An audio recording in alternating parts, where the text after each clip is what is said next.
Good morning, church. It feels good to be here. This morning's scripture reading shall be taken from the book of 1 John, chapter 4, verses 7 to 12. Dear friends, let us love one another, for love comes from God. Everyone who loves has been born of God and knows God. Whoever does not love does not know God, because God is love. This is how God showed his love amongst us. He sent his own one and only Son into the world that we might live through him. This is love, not that we love God, but that he loved us and sent his Son as an atoning sacrifice for our sins. Dear friends, since God so loved us, we also ought to love one another. No one has ever seen God, but if we love one another, God lives in us, and his love is made complete in us.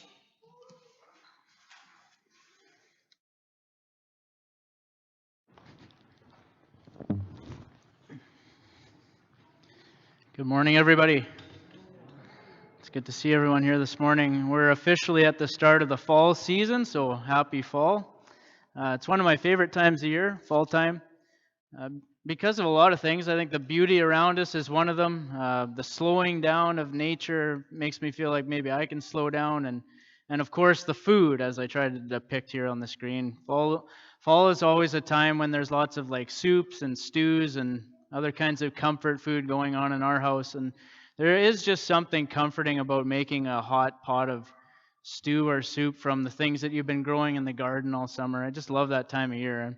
I'm not really the soup expert in our house, but Alicia does a really good job of it, and I do help her out on occasion. And one of the most amazing lessons I think I've learned about soup making is the power of salt, actually. I remember one time we were making this tomato soup with tomatoes from the garden, and we were tasting it, at the end just to make sure flavors were balanced and everything. And I was just, kind of missing something. I'm not really sure what it was, but just sort of lacking flavor.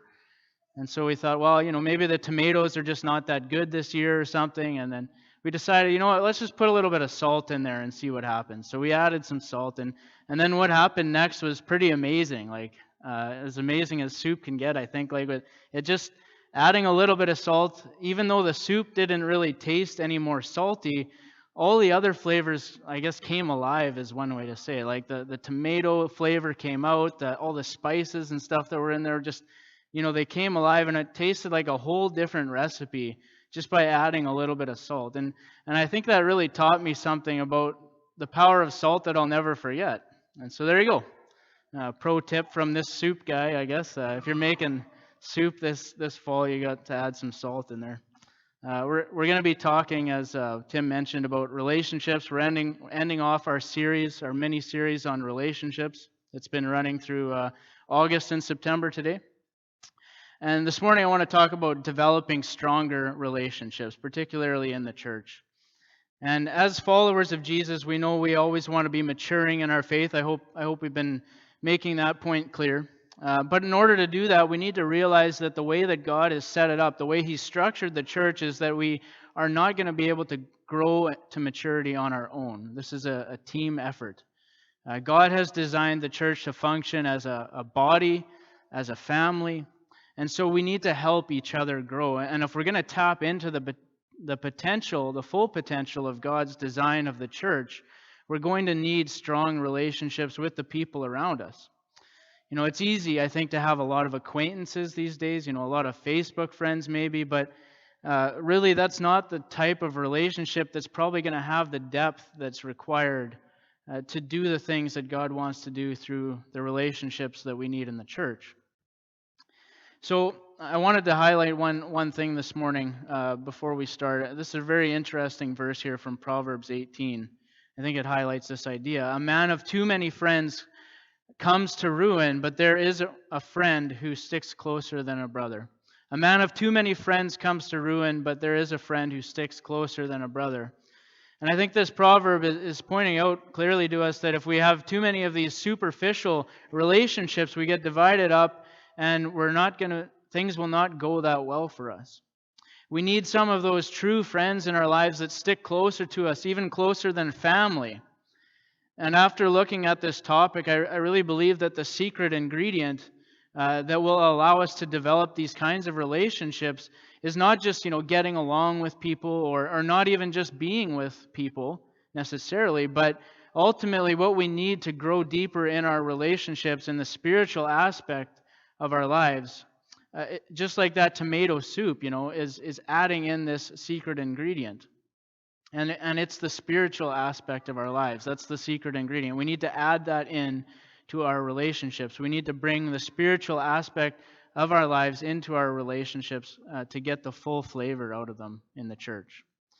Just like that tomato soup that I talked about was a little bit bland until we added salt, our relationships with the people around us are just not going to be the way that they could be until we involve the spiritual side of us, the spiritual aspects of who we are.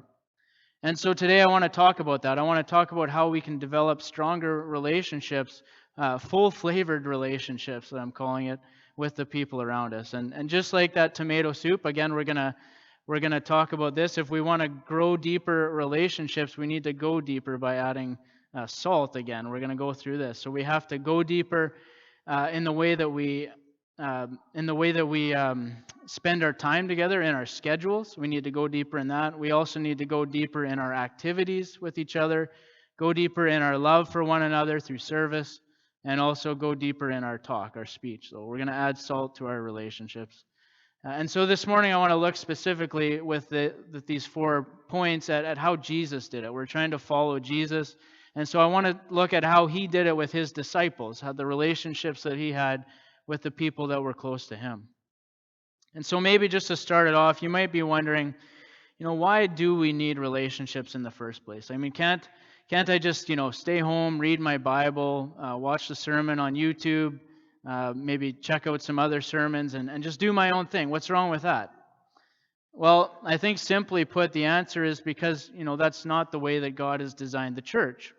The church is designed to function, as I mentioned, as a body or as a family. And if we want to be a follower of Jesus, we need to be a part of his body, which is the church. And we don't have to go any further than the greatest commandment to see this. It's right in there. In Mark 12, we see these words from Jesus. He said this: "The most important commandment is, 'Hear, O Israel, the Lord our God, the Lord is one. And you shall love the Lord your God with all your heart and with all your soul and with all your mind and with all your strength.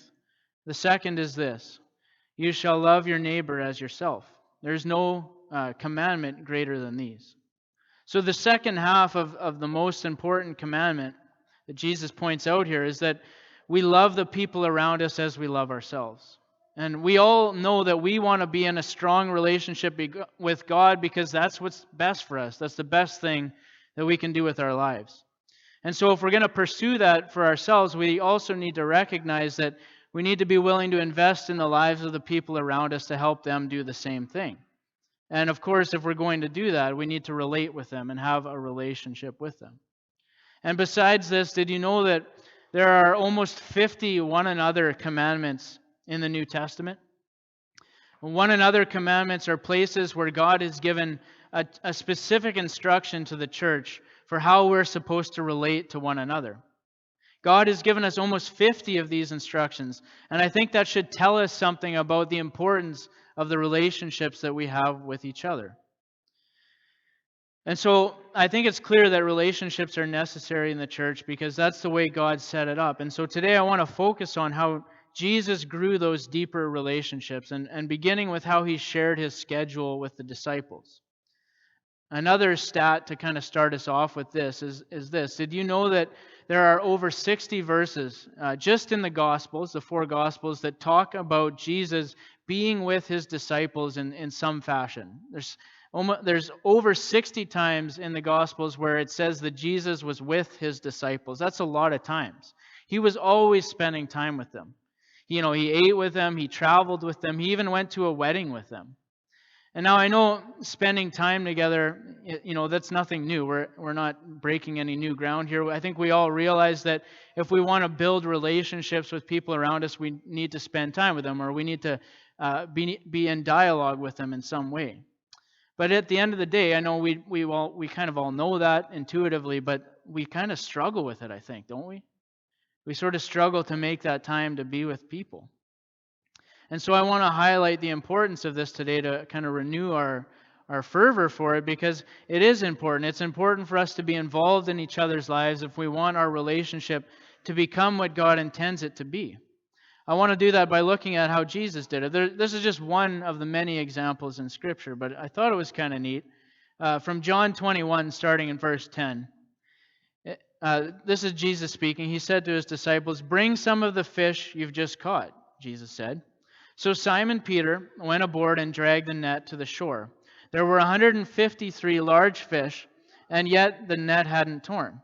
"Now come have some breakfast," Jesus said. None of his disciples dared to ask him, "Who are you?" for they knew it was the Lord. Then Jesus served them the bread and the fish. And so here's just a simple example, right? But it shows that even Jesus was willing to invite people over for breakfast. And he made a nice fire on the shore, he cooked them breakfast and served them. And it is just a simple thing. It's a simple meal, not a big investment.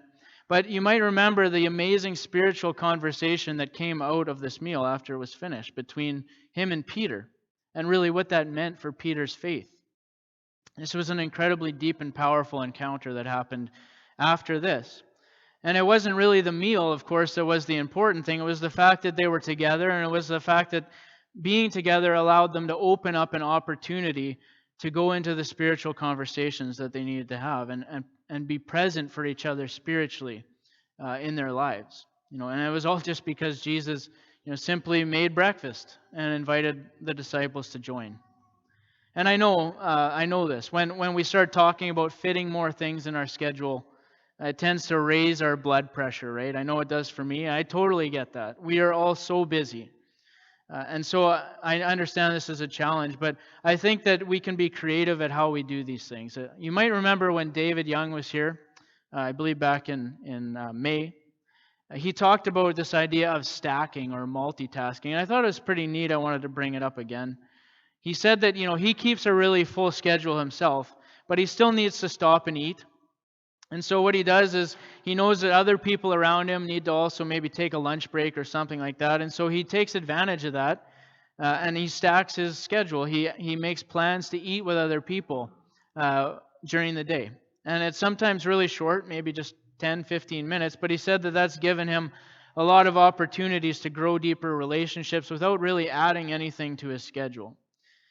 And so I know stacking, meals might be easier for some than others, depending on how your life is set up. But this idea of stacking, I think, can be worked into a lot of areas of life, like recreation or running errands, maybe, or childcare, even things like that. There's a whole bunch of things that we can do where we do them alongside other people and allow for those relationships to grow.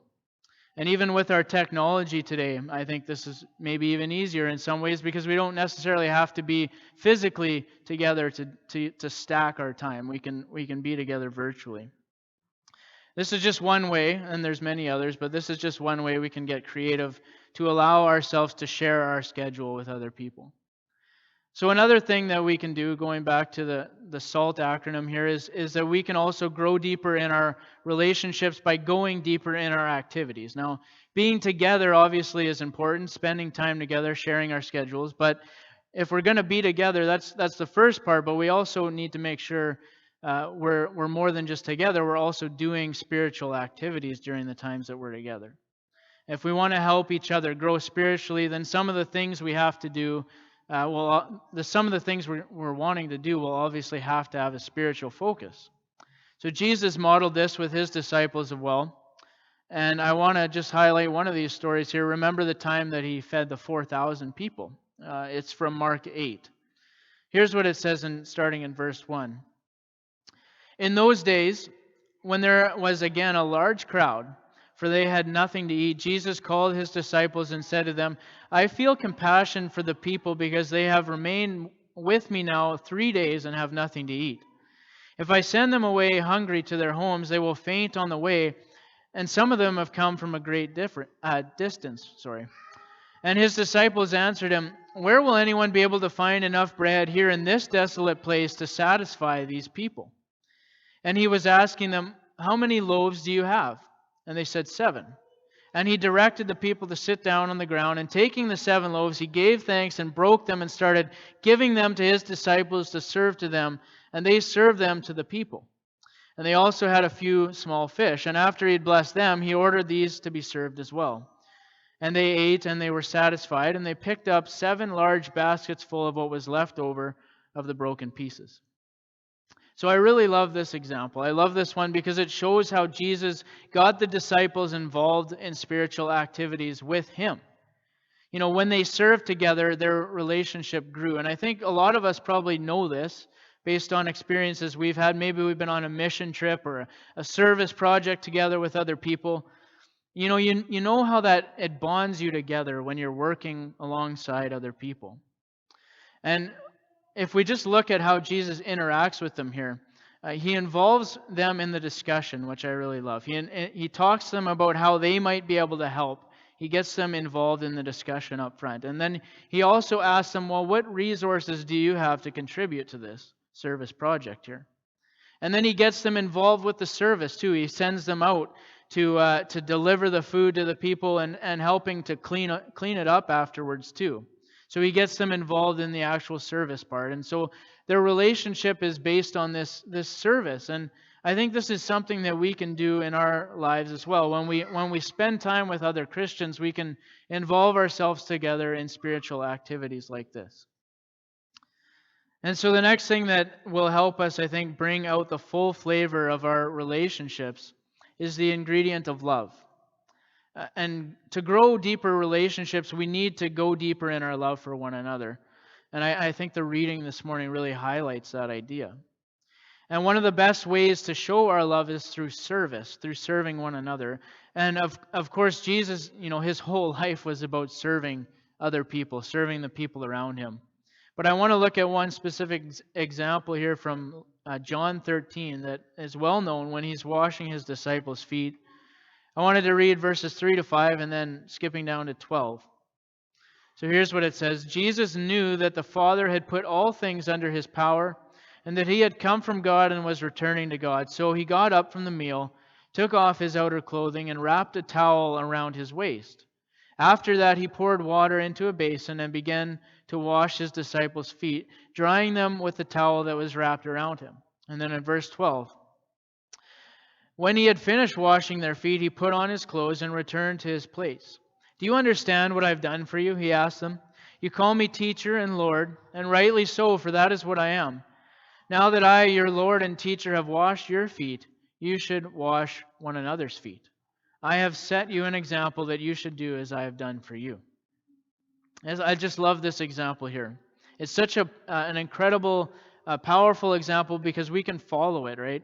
It seems like a simple thing. Again, Jesus doesn't really do anything amazing or crazy in these examples, but they're simple sort of things that all of us can do, but yet they grow their relationships.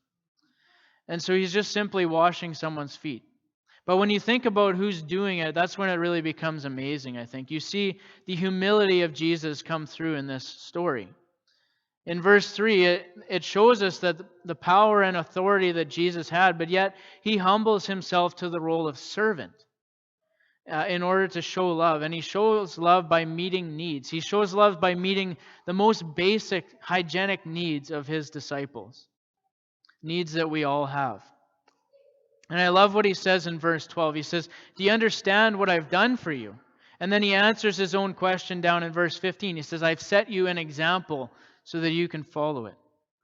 And again, it's very straightforward. I know that we all know that we need to serve each other, but the question really today is not, do we know this? It's, are we doing it? Are we serving one another? Would we be characterized as people who are known for serving the people around us?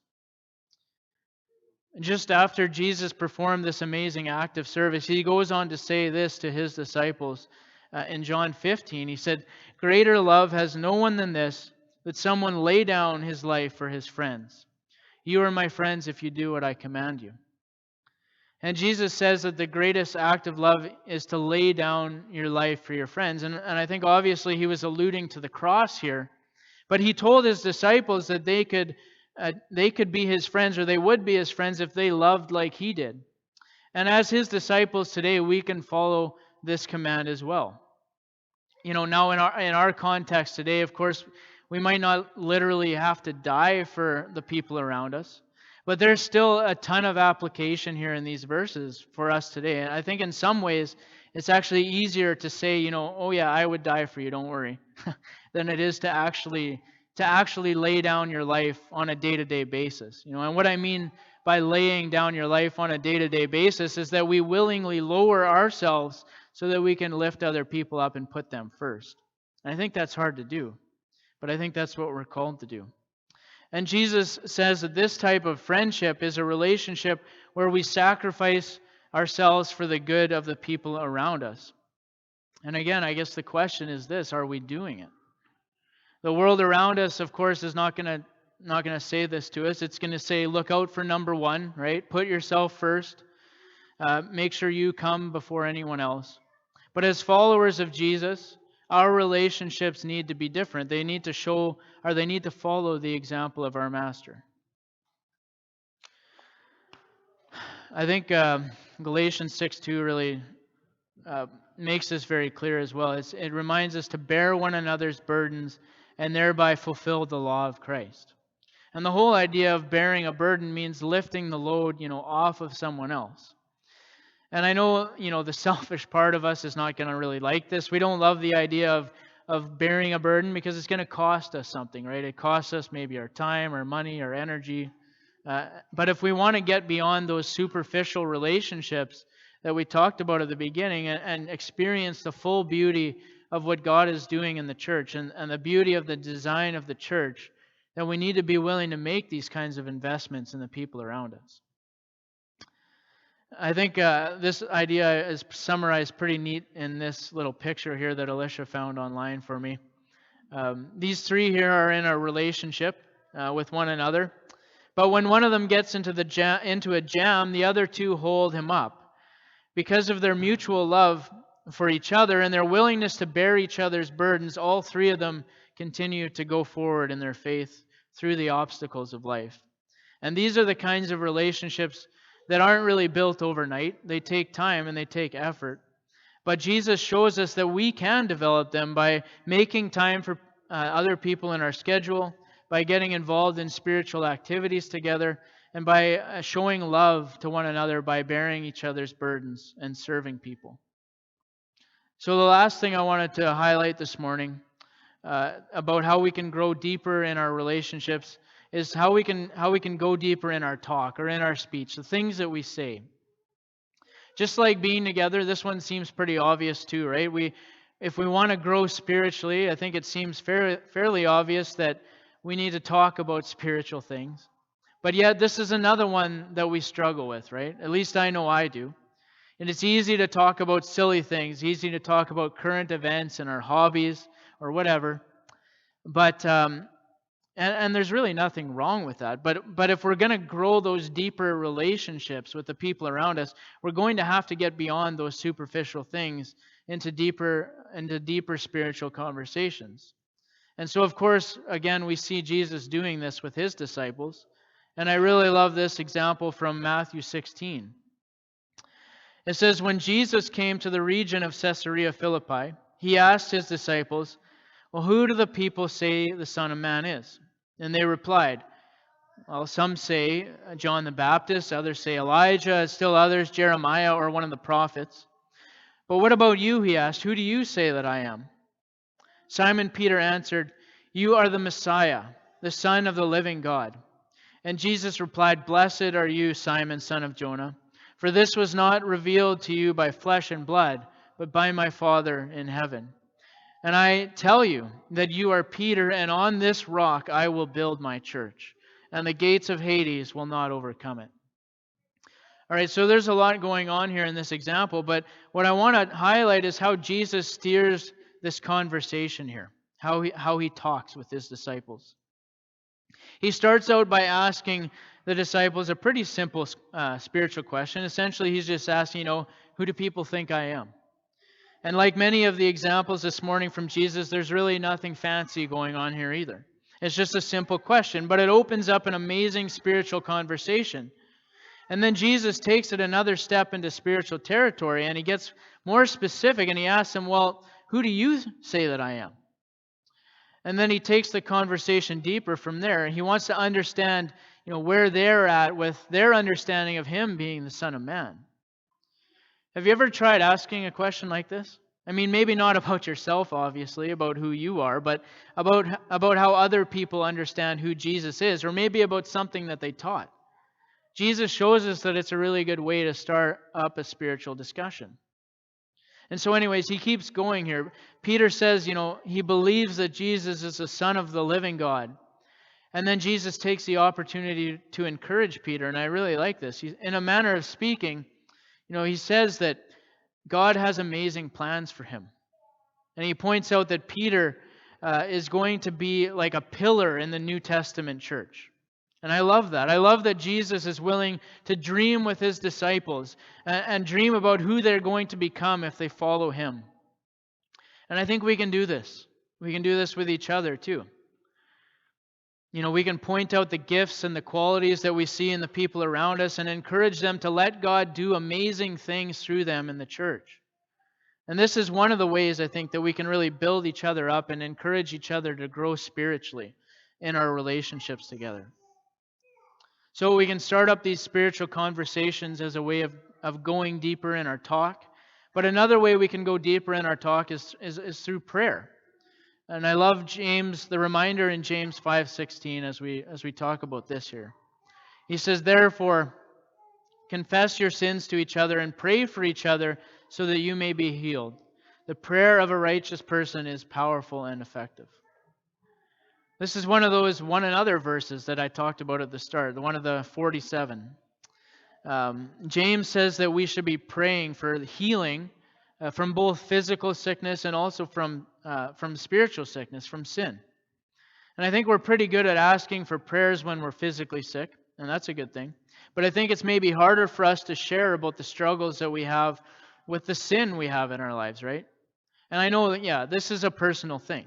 And I'm not suggesting that we just go broadcasting our sin struggles to everybody, but like the verse that we started out with here from Proverbs, I think we need to have those few good friends in our lives who are close with us spiritually, like closer than a brother. And those are the people that we can share our struggles with and pray with about the things that are going on and support each other through those things. We need these friends who are sticking closer than a brother. So I don't know if you're like me or not, but sometimes I do have trouble asking people these deeper questions, right? I want to know what's going on in their lives. I want to know how they're doing spiritually or what they're struggling with. And you want to connect with them, but sometimes it's just like we're not really sure of how to bring that up without it seeming awkward. And so for me, one of the ways I have found that it's helpful is just to ask people, is there anything that I can pray with you about or pray for you about?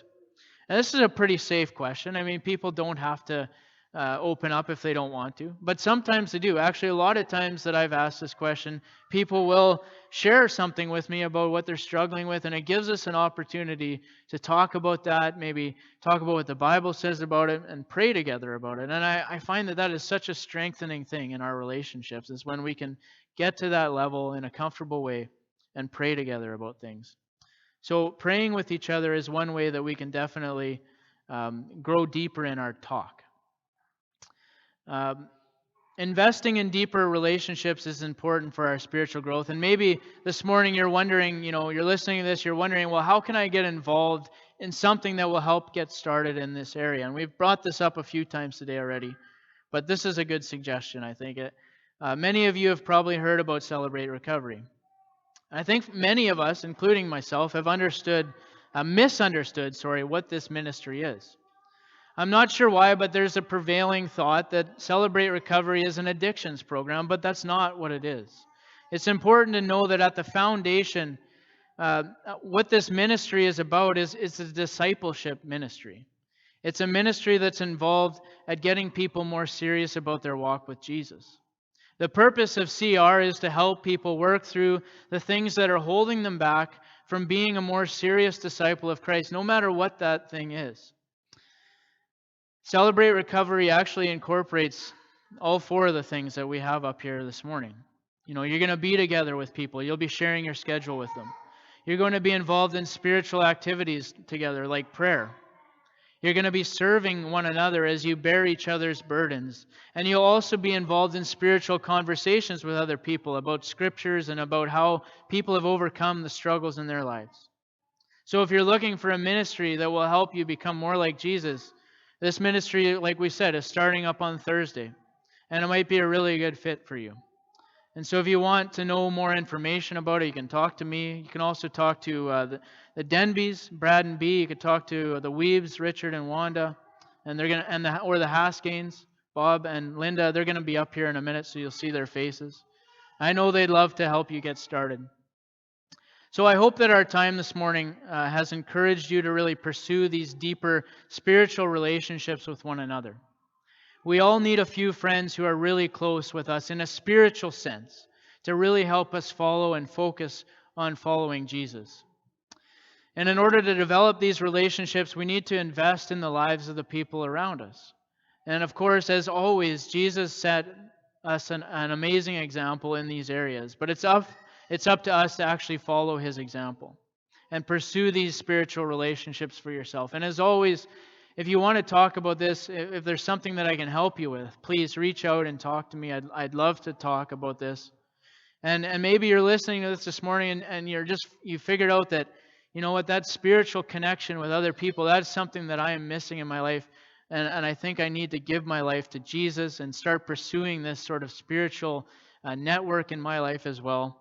And if that's something you want to talk more about or you're ready to take the next step on, please come and talk to me too.